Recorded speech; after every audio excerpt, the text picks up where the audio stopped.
I'm gonna do something that I've never done before, which is dye my hair at home by myself. If you don't know me, I love switching up my hair. I go to the salon and change my hair color like every 3 months, and it's like not cheap. If you know, you know.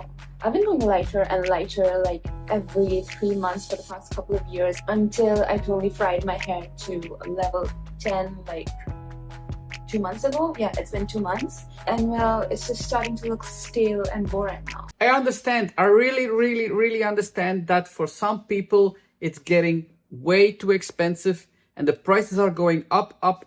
Even in my salon, we have to charge more and more because everything is getting so expensive. My team, the hours are getting more and more higher. The products are getting more expensive. Everything's going up and we have to lift our prices. For some people, it's too expensive. I really understand that, but it's not actually the product that makes it expensive. People think, well, the product costs only $10 or $15 and you are charging 120. It's the man hour.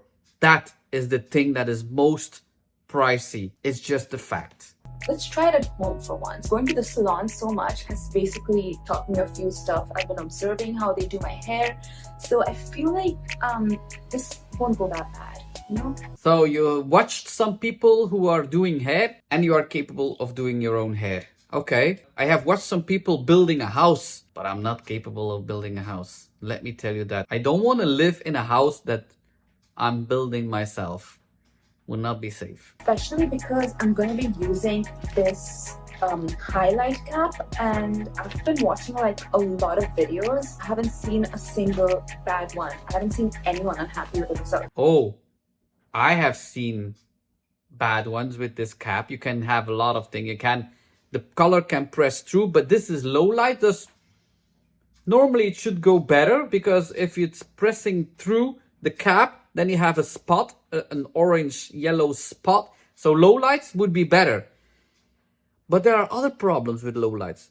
I will explain later. So I'm pretty hopeful that I'm gonna like what I'm gonna be doing today, and I actually don't exactly know what I want to do, but I feel like I'm gonna start. I'm just gonna kind of do like a balayage and add some highlights and contour to my hair so it doesn't look this flat. I think I'm gonna first wear this and do the highlights first. I'm gonna do a darker shade, and for the rest of my head, I think I'm just gonna freshen this color up. Highlights is lifting, low lights is darkening. So you say I will put highlights with a darker color. That's called low lights. I understand you don't know the names of it, but this is the difference: highlights and low lights. Your hair is really a level 10, 9, 10. So if you are putting dark on that blonde, you will have to rinse it with the cap on your hair. Otherwise, the color, depending what color you're going to take, but I don't know what you're going to take, but depending on the color that you are putting on these low lights, the color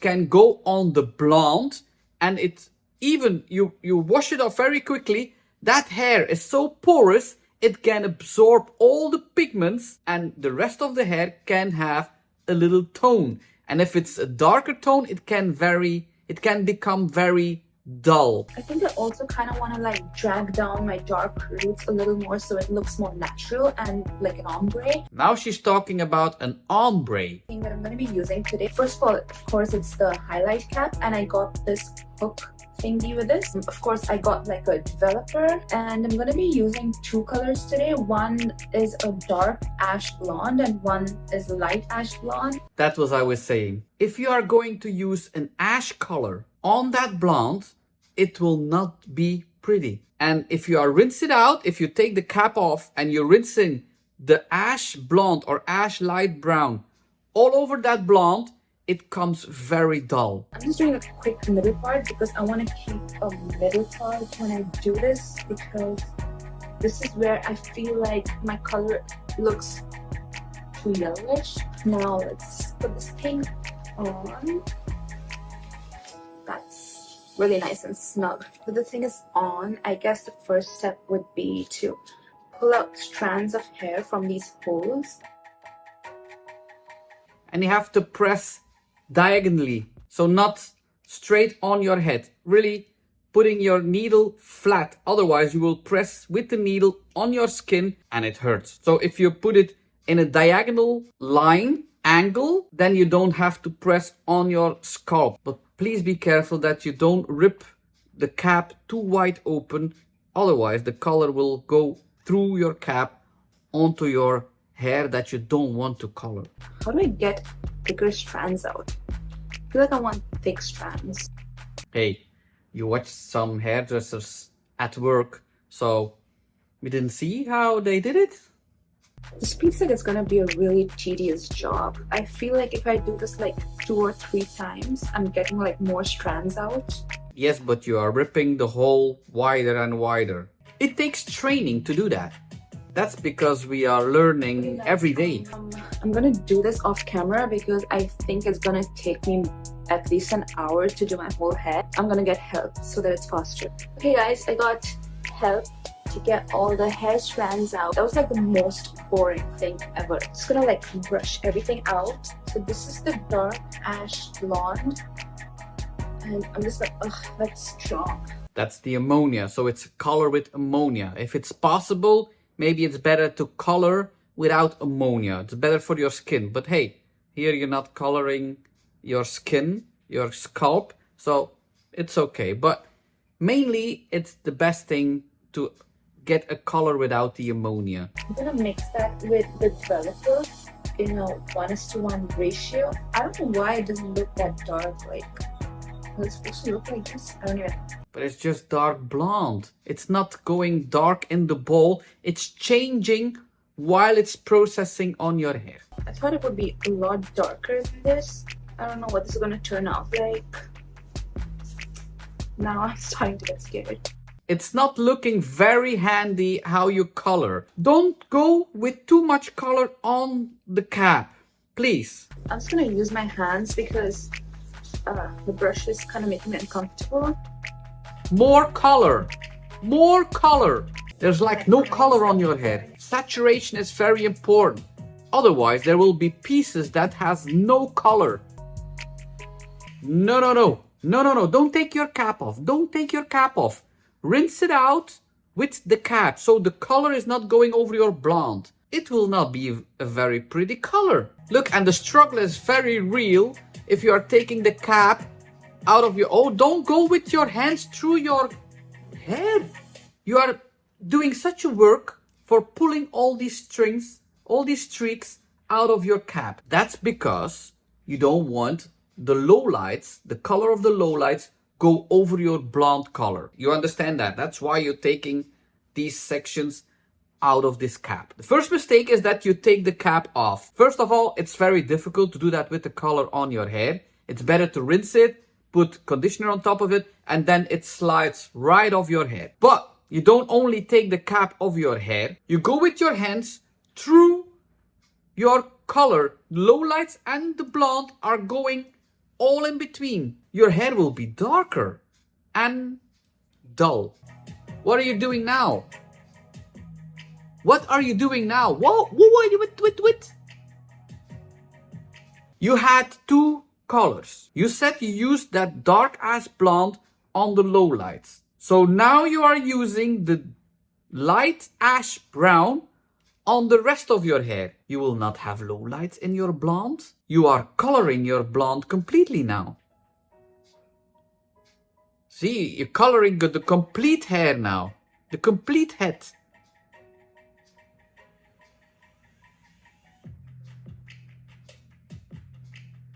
I even see now a bit of green in that hair. Do you see it too? Put it in the comments. It's a matte. We call that matte. It's a little green, dull shade. It's because you put that ash on that blonde. What are you doing now? Why are you coloring it again? And what are you using? The dark ash blonde or the light ash brown? Oh, these are not lowlights. You are going from blonde to dark. I don't know what happened. I know what happened. You are coloring your hair 2 times and you actually don't know what's happening? You colored your blonde hair. You did not just do low light, you colored your blonde hair completely. You are lucky you didn't fill your hair up because it will be more dark. This is not what I was expecting at all. Actually, I do know what happened. I accidentally picked the wrong colors and this happened. Okay.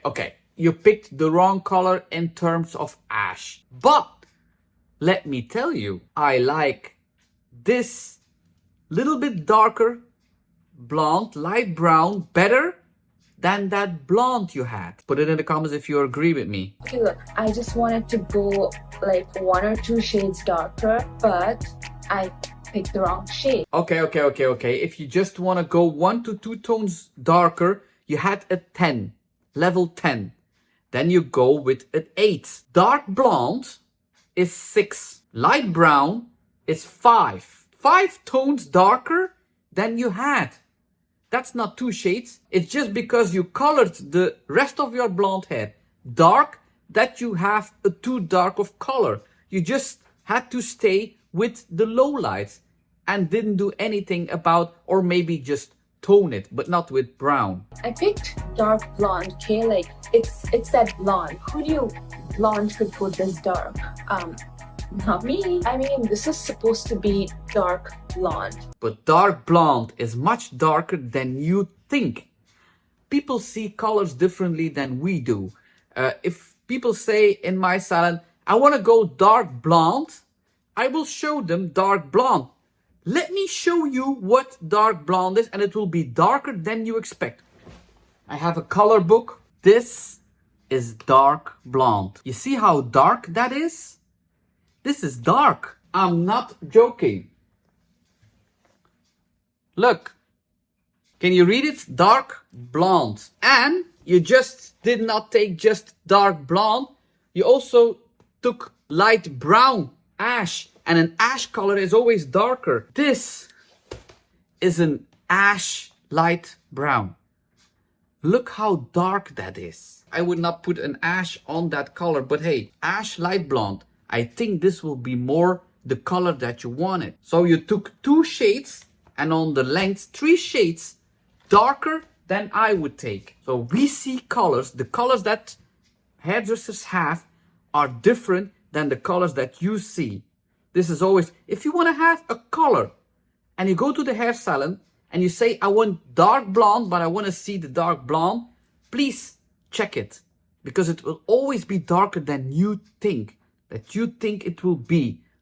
Colors are different in a hair salon and that you buy in the store or that you think they are. People always say, I am brown. No, you're not brown, you're dark blonde. Or people say, I'm black. No, you are dark brown. Please check it with the hairdresser. You can see in the video that the highlight cap actually worked amazing. It worked great. It distributed the highlights and the lowlights so evenly throughout my hair. So the highlight cap was a big thumbs up. It worked great and I would definitely do it again. Yeah, but you have to put the cap on your hair, rinse it out, put a conditioner and then take it off. That would be great. And then if you rinse it out and dry it, then you can put a toner on that blonde hair. That would be great. Where it went wrong was on me. It was all my fault. It was the color selection. Unfortunately, the 2 blonde shades that I chose for my highlights and lowlights were too similar. They were not too blonde. It was light brown ash and dark blonde ash. You can't really tell the difference, but like if you go inside, you can tell like there are highlights and lowlights in. If you pick the right colors and you do this with a highlight cap, it would turn out gorgeous. Like, I have no doubts about that. The only thing I'm concerned about now is how it's going to wash off. It will not be a pretty color because that is the ash in your hair. It can turn green. It's the next day and I've accepted the color.